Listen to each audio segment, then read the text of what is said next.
জুনের শুরুতেই তীব্র গরমের নাভিশ্বাস উঠেছে রাজধানী সহ সারা দেশের মানুষের। ঢাকা সহ দেশের অন্তত 40টি জেলার উপর দিয়ে বয়ে যাচ্ছে মৃদু থেকে মাঝারি ধরনের তাপপ্রবাহ।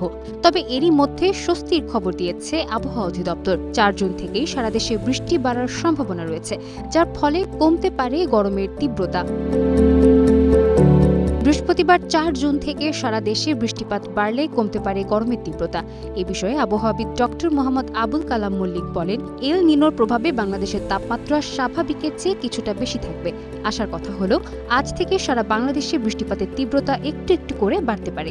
বৃষ্টিপাত শুরু হলে গরমের এই চড়া ভাব কেটে যাবে এবং জনজীবনে স্বস্তি ফিরবে।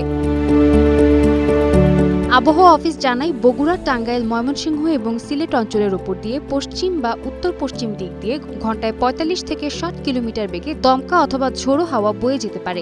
একই সঙ্গে অস্থায়ীভাবে বৃষ্টি অথবা বজ্রসহ বৃষ্টি হতে পারে। এসব এলাকায় নদীবন্দরগুলোকে 1 নম্বর সতর্ক সংকেত দেখাতে বলা হয়েছে।